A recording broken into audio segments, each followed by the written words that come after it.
Meus amados irmãos, a paz do Senhor, é com alegria que nós estamos aqui, mais uma escola bíblica dominical abençoada, para nós estudarmos mais uma lição, e com a graça de Deus ouvirmos a voz do Senhor, suas instruções através do ensino da sua palavra.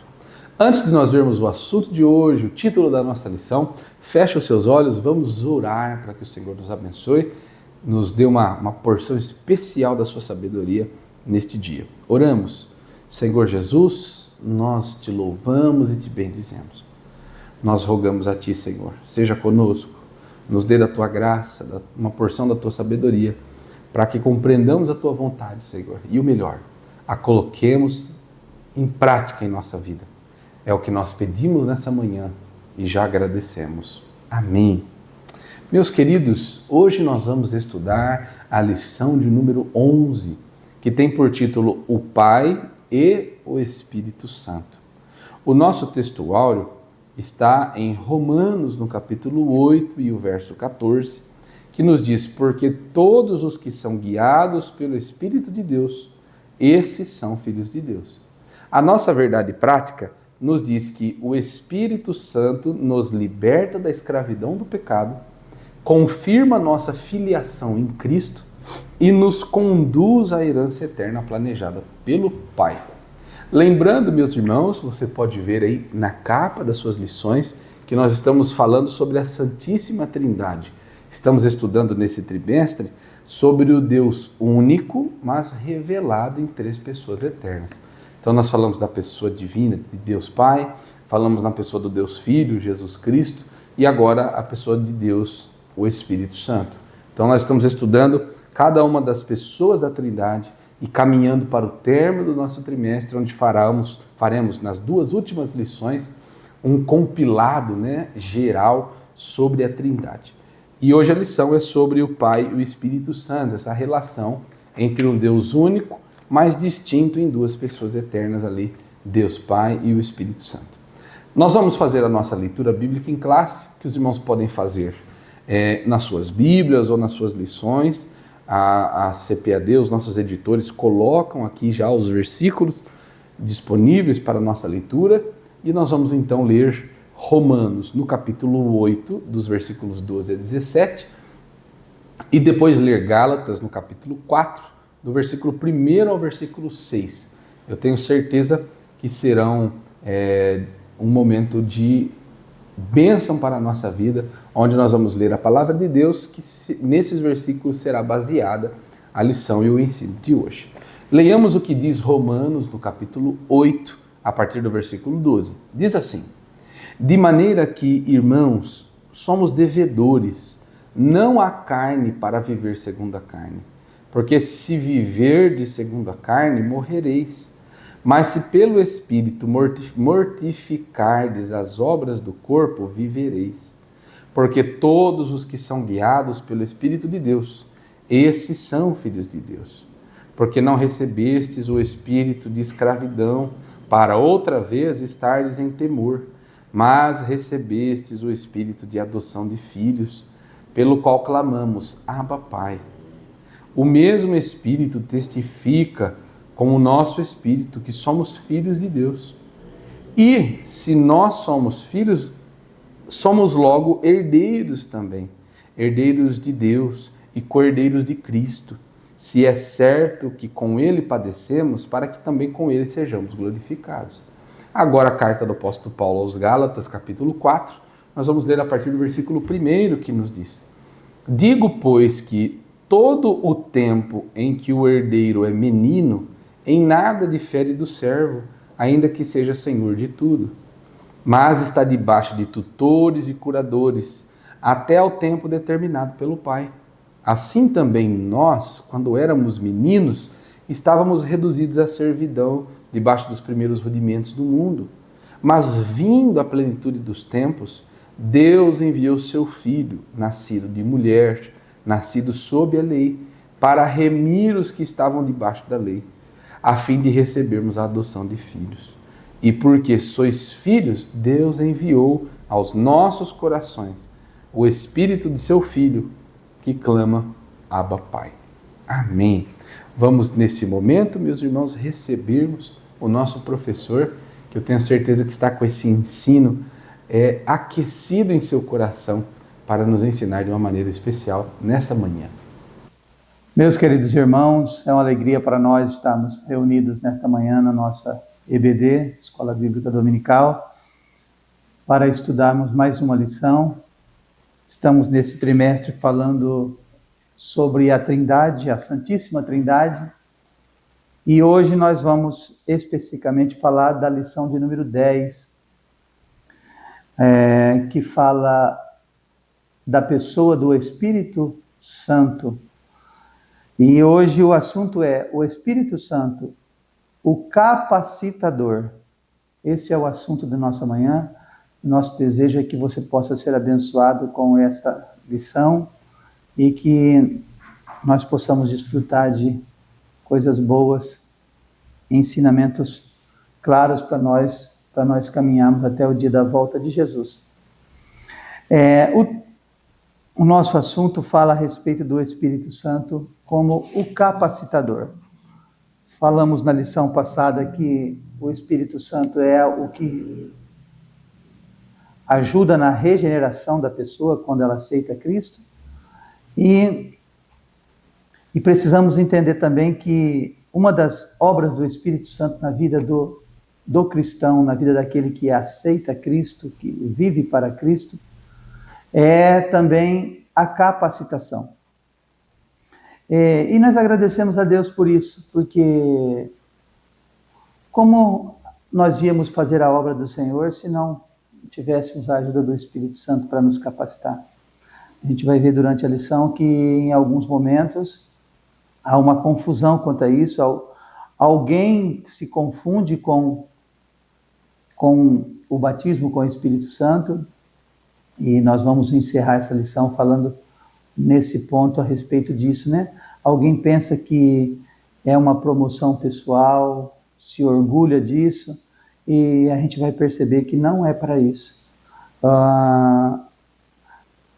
O batismo com o Espírito Santo é para capacitar o crente, e esse é o principal propósito, capacitar o crente para ele pregar o Evangelho, fazer a obra de Deus, trabalhar no reino, dar a ele capacitação para que ele faça com poder, com virtude, a obra que a igreja precisa realizar até a volta de Jesus. Esse é o grande propósito de nós recebermos essa capacitação vinda do Espírito Santo. Ela foi cumprida para a igreja no dia de Pentecostes, né? E continua para todos os que creem até hoje. Nós estamos ainda vivendo essa dispensação. Até hoje, nós podemos ver o Espírito Santo, além da regeneração, ele capacita o crente para servir a Deus com poder, né? Com ousadia e santidade. Ele também distribui dons, e nós vamos ver isto aqui, para que a igreja esteja munida, né? Graças a Deus que nós não fomos deixados assim de qualquer jeito, não. Nós temos a ajuda do Espírito Santo, glória a Deus por isso, e ele nos capacita, nos ajuda para nós caminhar fazendo a obra do Senhor. A gente precisa, claro, ter uma vida de oração, a gente precisa ter uma vida de santidade, a gente precisa conhecer a palavra de Deus, são ferramentas indispensáveis para a vida cristã, e a gente precisa de tudo isso e precisa buscar isso, mas tudo isso sem a capacitação do Espírito Santo é muito perigoso, o resultado não é excelente, porque quando a gente for fazer alguma coisa achando que a gente é capaz, que a gente pode, então isso traz perigo. E uma outra coisa, uma pessoa talvez que não teve condições de estudar, que não tem leitura, ela também pode ser usada no reino de Deus E o resultado do seu trabalho pode ser excelente, mesmo ela não tendo nada disso, mas ela tendo a capacitação do Espírito Santo. Uma palavra dita por ela, com a capacitação do Espírito Santo, pode transformar a vida, pode mudar uma situação, pode mudar um ambiente.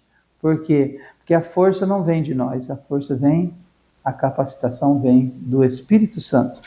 Então, esse é o assunto que nós vamos estudar nessa manhã. E a introdução diz: a promessa do derramamento do Espírito Santo cumpriu-se no Pentecostes e permanece válida para todos os que creem. A atuação do Espírito Santo vai além da obra da regeneração. Ele também é o capacitador do crente para o serviço do reino de Deus. Nessa lição nós veremos que o Espírito distribui dons e conduz a igreja com manifestações sobrenaturais, promovendo unidade, santidade, testemunho eficaz no mundo. Então nós vemos aqui nessa introdução que o Espírito Santo tem um propósito, né? O propósito é promover unidade entre a igreja, promover santidade, que é a separação do pecado, e testemunho eficaz no mundo. Né? Testemunho que tem eficácia, que produz coisas boas. Este é o propósito do Espírito Santo atuar no meio da igreja. Nós vamos ter a nossa lição 3 tópicos, né? E nós vamos falar um pouquinho a respeito do primeiro, a promessa do derramamento do Espírito. Nós sabemos que na velha aliança o Espírito Santo atuava em algumas pessoas, em algumas ocasiões, né?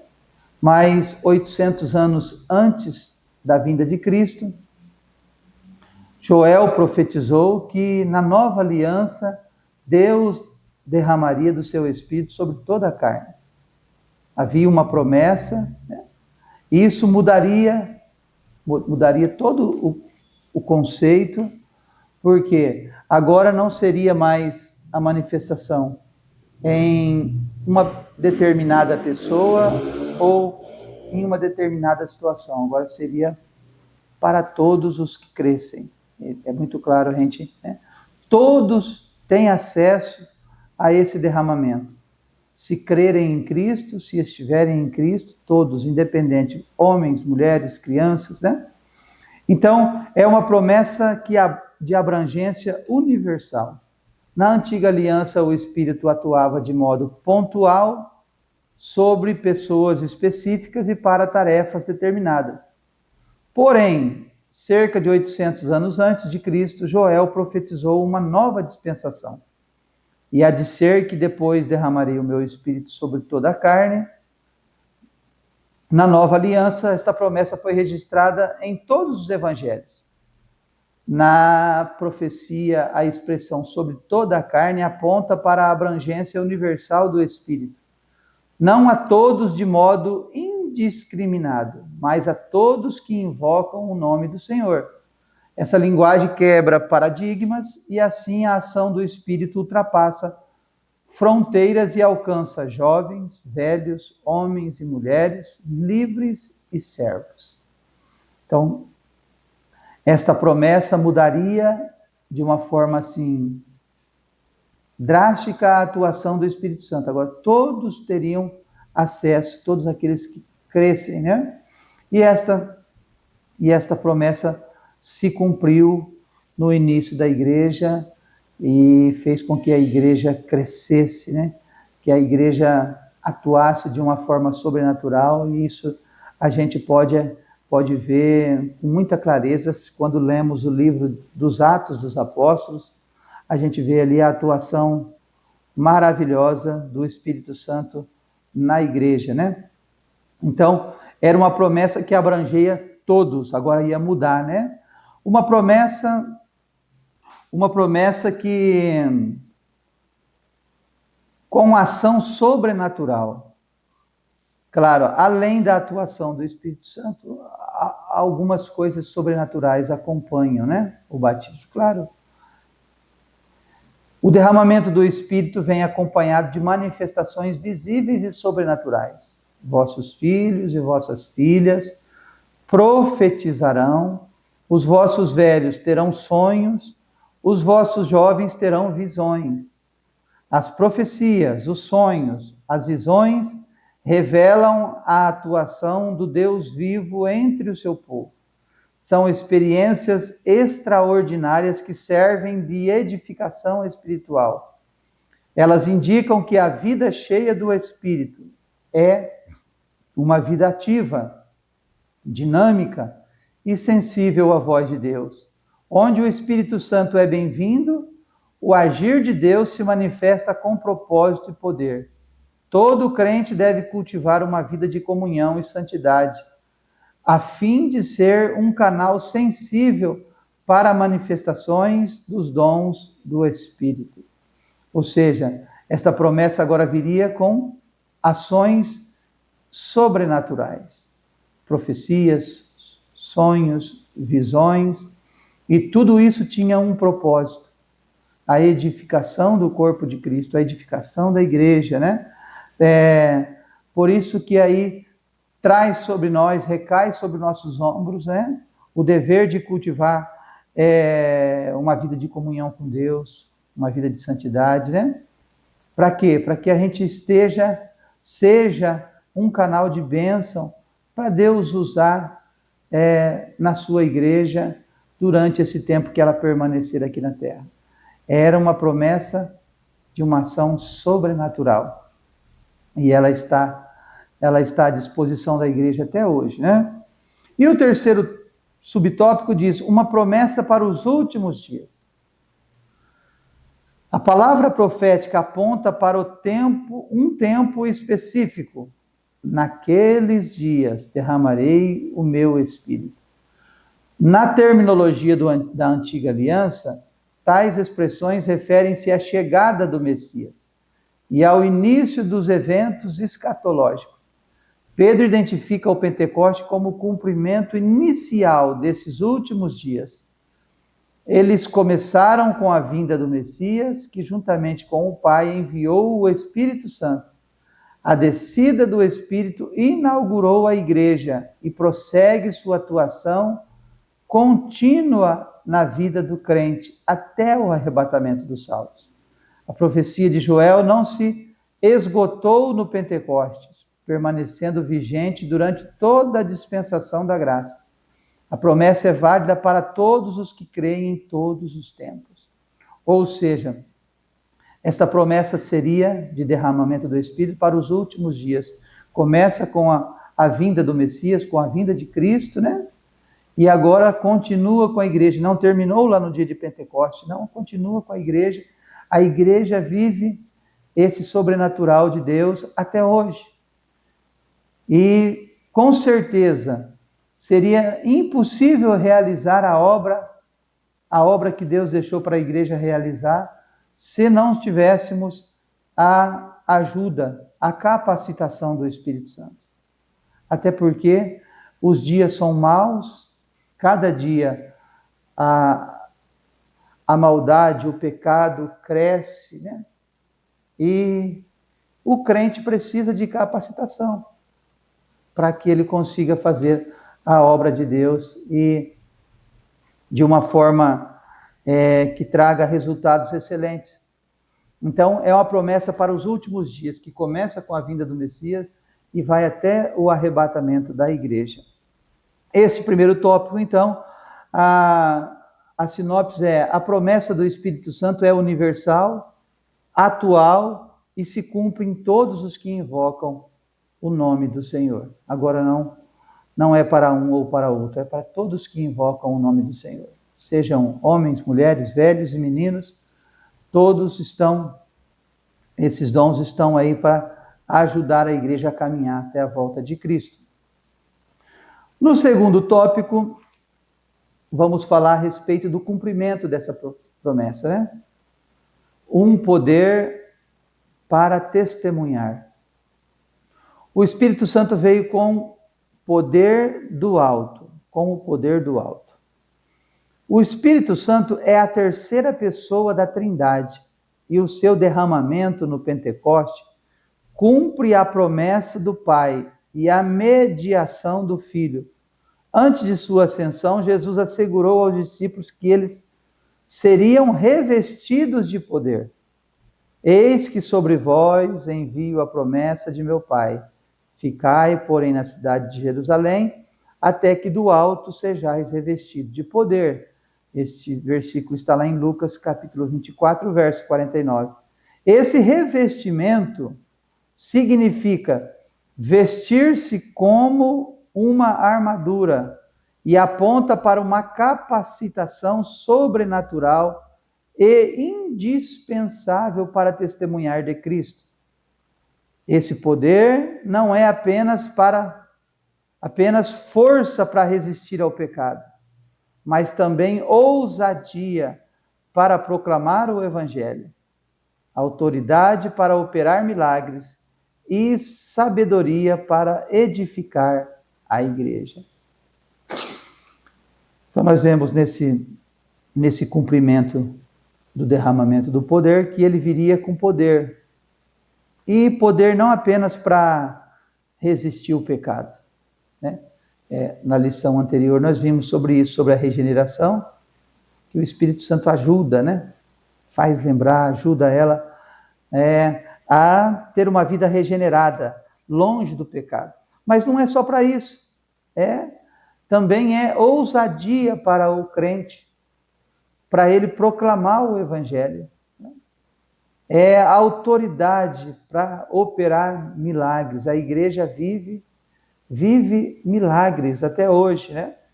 Talvez milagres que são vistos em um culto na igreja, na manifestação gloriosa do Espírito Santo, mas também lá no lar, lá no trabalho, dentro do carro, né?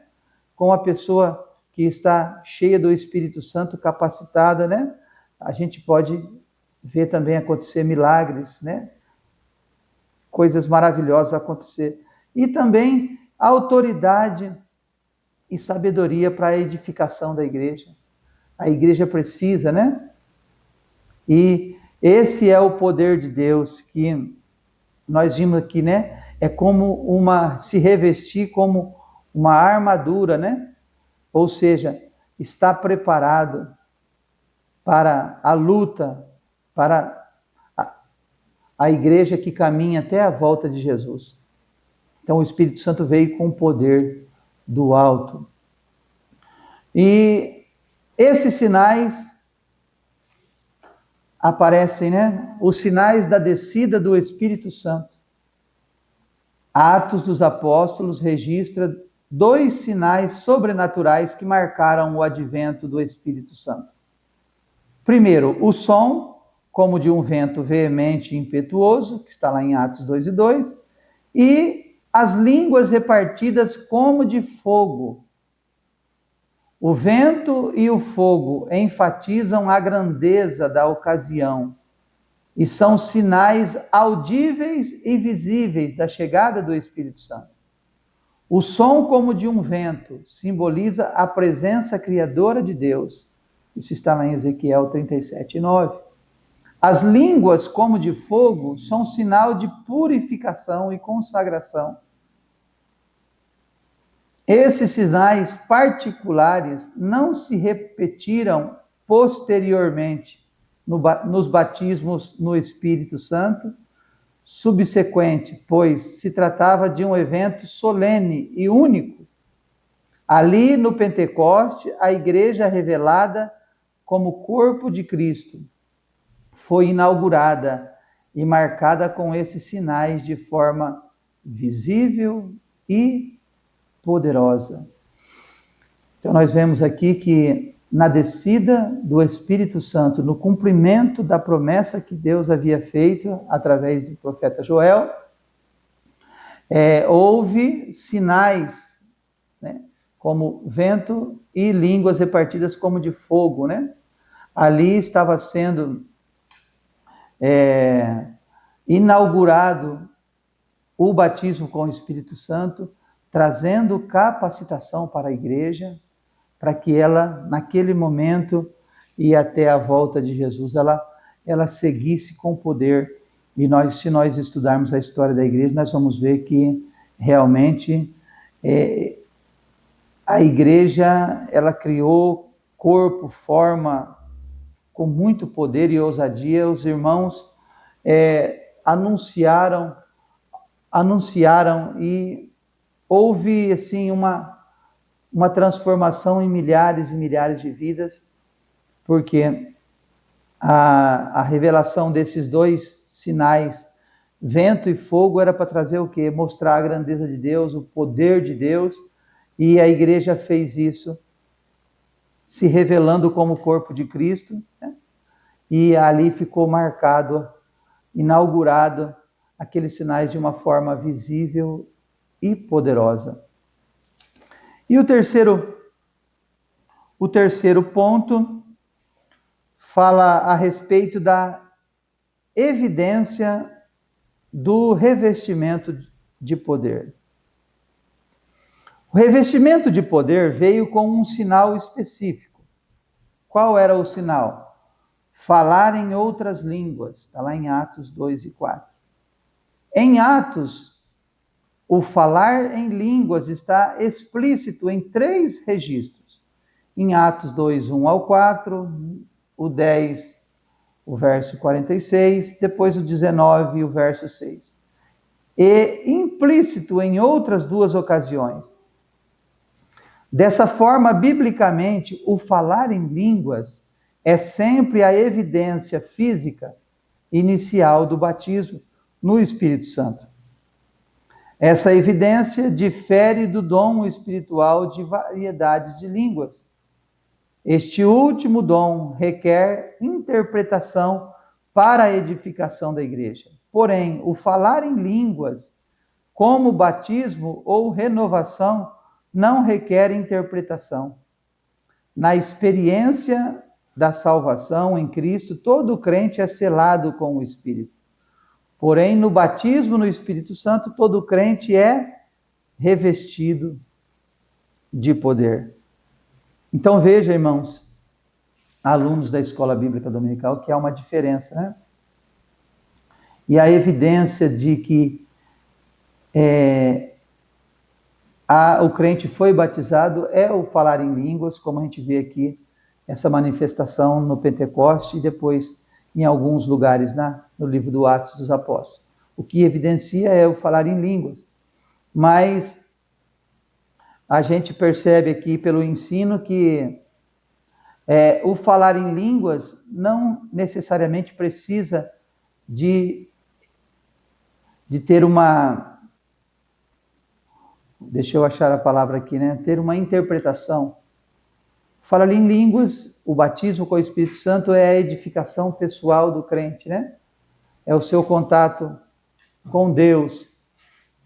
E a gente percebe que na experiência da salvação, todo crente já recebe no ato da sua conversão, ele recebe já o Espírito Santo, ele é selado. Agora ele pertence a Cristo, está selado com o Espírito Santo. O Espírito Santo já começa a trabalhar, trazendo, né, os pilares da salvação, como regeneração, arrependimento. Então, ele é selado, é diferente, né? No batismo com o Espírito Santo, o crente já não é mais selado, porque ele já está selado no momento em que ele aceitou a Cristo. Mas ele será revestido de poder. Ou seja, né, ele agora vai receber uma força maior para poder capacitá-lo para fazer a obra de Deus, para falar de Cristo, para anunciar o Evangelho com poder. Essa é a finalidade, né? Essa evidência mostra um revestimento de poder. Daí o perigo de alguém em sim interpretar de uma forma errada esse revestimento, que aqui o irmão diz, né? Todo crente é revestido de poder. Ele é um perigo ele achar que agora ele é o mais santo, agora ele é o mais usado, agora ele é o melhor, e não é para isso que o crente é revestido de poder. Não é para isso. Se isso entrar no coração do crente, consequentemente, ele anulará a ação do Espírito Santo na sua vida. Porque não é para isso essa capacitação. É para dar ao crente ousadia, poder, para ele fazer a obra de Deus como ela deve ser feita. Capacitar, né? É revestir o crente para ele ficar imune a algumas coisas, para ele ter sabedoria para anunciar o Evangelho e ele entender que quem está operando, por isso que a gente entende que nós devemos, essa nossa missão da igreja, pregar o Evangelho a toda criatura. Quem convence é o Espírito Santo. Quem atua é o Espírito Santo. Então, nós precisamos tão somente entender isso. Então, a evidência do revestimento de poder foi o falar em línguas e trouxe esse revestimento para a igreja caminhar fazendo a sua obra. E nós vimos isso ao longo de todos os tempos, né? A sinopse desse segundo tópico diz: no Pentecostes, o Espírito Santo desceu com poder, capacitando os crentes para testemunhar com ousadia. Essa era a finalidade, não vamos esquecer disso. E o terceiro subtópico, terceiro e último subtópico, né? A continuidade do derramamento do Espírito. Primeiro, um pensamento que a gente pode pensar. Já pensou, irmão, se fosse esse derramamento, foi só para aquele dia, para aquele momento? E a igreja depois? A igreja hoje? Não vá você pensar que aquela época estava ruim e hoje está melhor, não. Eu entendo pela palavra de Deus, por a Bíblia dizer que os dias são maus, né? Que este mundo está caminhando de mal para pior.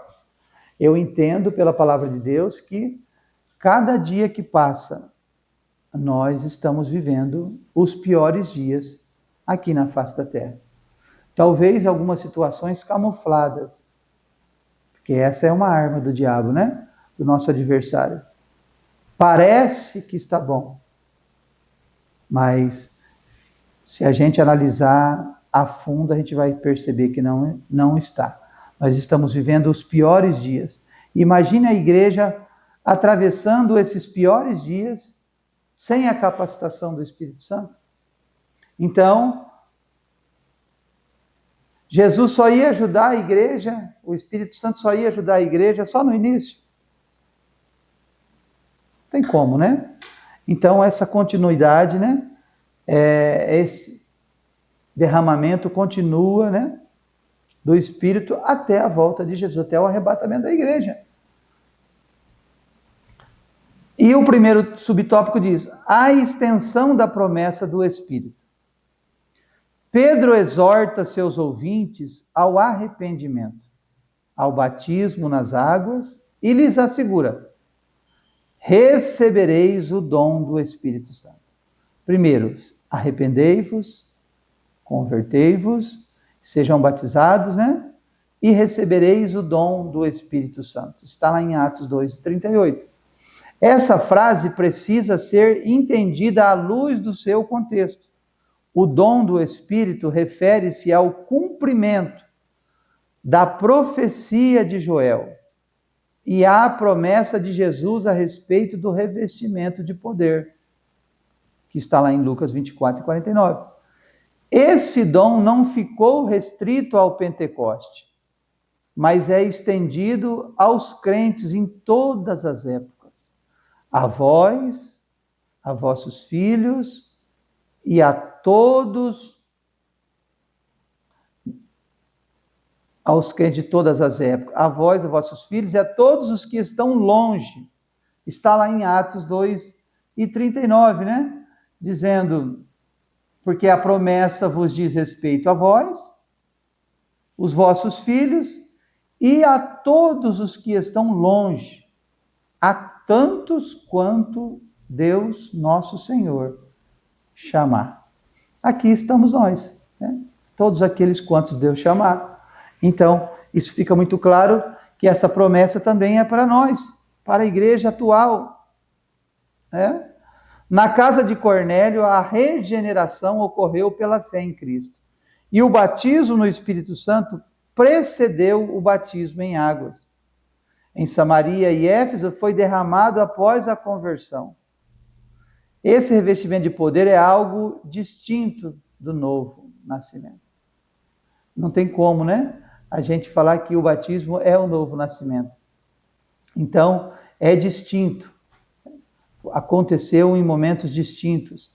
E essa promessa é para nós também. O Espírito opera com diversidade e unidade. Paulo ensina que há diversidade de dons, mas o Espírito é o mesmo. O termo diversidade aponta para a variedade de dons, operações e ministérios.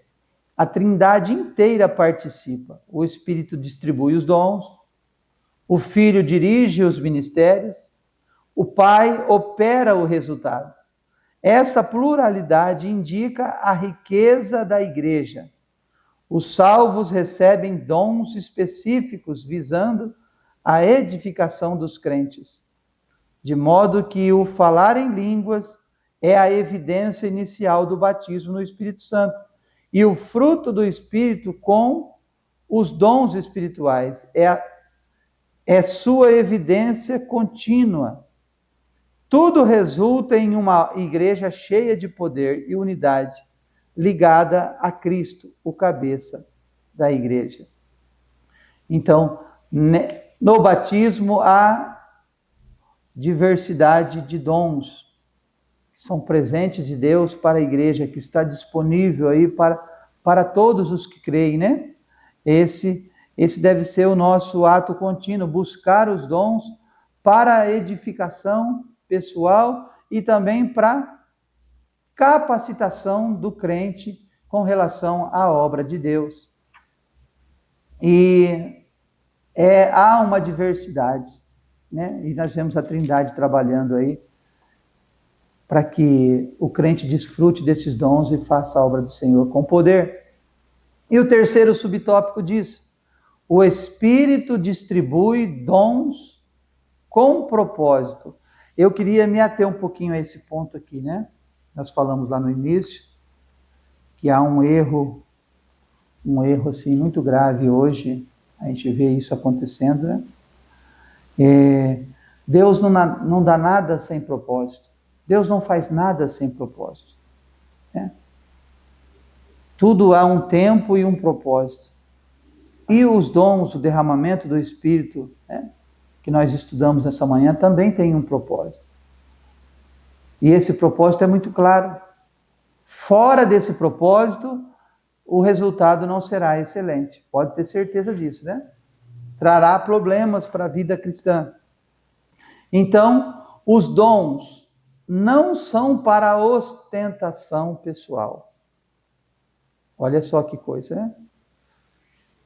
Se eu desfruto desses dons que foi dado por Deus para a minha vida, não pode nascer dentro de mim uma ostentação para que eu ache que eu sou o melhor, que eu sou.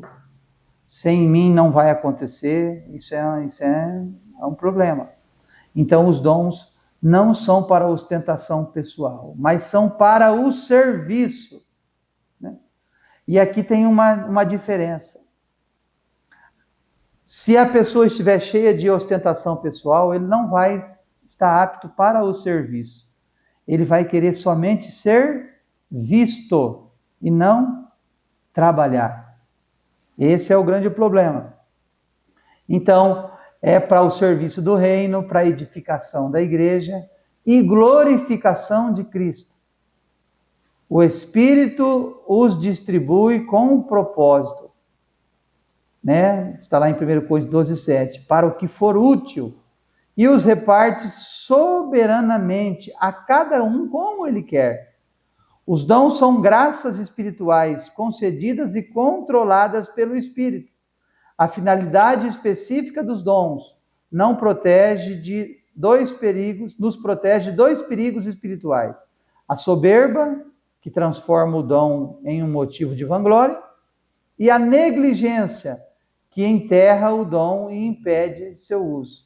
Portanto, cada crente é chamado a exercitar o dom que recebeu com humildade e disponibilidade para servir com amor, zelo e temor do Senhor. Então, fica para nós aqui, irmãos, alunos, este grande ensino, né? Deus distribui os dons com propósito. Cuidado com a vanglória, com a ostentação, né? É para o serviço, é para a edificação, é para a glorificação de Cristo, né? E é Ele que distribui como quer, né? Então, e também serve para nos proteger de dois perigos: a soberba, que faz a pessoa se vangloriar, e a negligência, que a pessoa deixa de fazer, enterra o talento e não. Né? Portanto, nós somos chamados para exercitar esses dons que recebemos com humildade, né? E fazer ele com amor, com zelo e temor ao Senhor. Este é o assunto desta manhã, que Deus possa nos ajudar, né? Que você possa levar para a sua vida esse ensino, entender que é o Espírito Santo que nos capacita e o propósito é falar de Cristo ao mundo perdido, ao pecador. A conclusão diz: o Espírito Santo é o capacitador divino prometido aos que creem. Ele atua em cada geração com poder, dons espirituais e direção. Desde o Pentecoste, sua presença é real e contínua. O crente pentecostal vive não apenas no Espírito, mas pelo Espírito, como testemunha viva do poder de Deus no mundo. Portanto, cada cristão regenerado é chamado a viver na plenitude do Espírito. Eu e você fomos chamados para isso, né? Viver na plenitude do Espírito. Que Deus possa te abençoar, que Deus abençoe seu domingo e que você continue firme servindo ao Senhor com alegria. Fiquem com Deus. Amém. Amém, meus irmãos. Graças a Deus. Que lição maravilhosa. Nós louvamos a Deus pela oportunidade que Ele nos deu, né? De nós nos reunirmos aqui essa manhã, aprendermos um pouco da sua palavra e com certeza crescermos na fé. Esse é o objetivo da nossa Escola Bíblica Dominical. Antes de nós orarmos, fazermos o encerramento da nossa aula de hoje, eu quero convidá-los, meus irmãos, minhas irmãs, para que nós que somos amantes da Escola Bíblica Dominical, contribuamos com a obra de Deus, com a obra missionária. Os irmãos estão vendo passar aqui embaixo os números das nossas contas, a nossa chave Pix, né, que é uma grande facilidade hoje, e ali os irmãos podem encaminhar seus dízimos, suas ofertas, abençoando a obra de Deus, a obra missionária, e também, nós temos a certeza bíblica disso, receber de Deus bênçãos especiais. O Senhor ama os que dão com alegria e os recompensa na mesma proporção. Deus é um Deus justo, meus irmãos, e ofertarmos, contribuirmos, atrai muitas bênçãos para a nossa vida. Também, meus irmãos, eu quero convidar, se por um acaso há entre algum dos nossos telespectadores, né, dos nossos irmãos e irmãs que estudam conosco essa nossa lição e que ainda não nos visitou, não conhece uma das nossas igrejas, a nos fazer essa visita.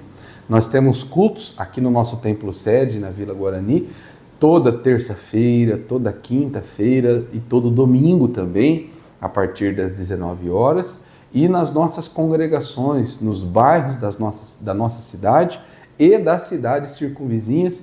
Nós temos cultos semanais ao longo da semana e também no domingo um grande culto da família a partir das 19 horas. Deus tem abençoado e eu tenho certeza que você vai vir, vai cultuar, sentir a presença de Deus e ir embora para a sua casa muito melhor do que você entrou.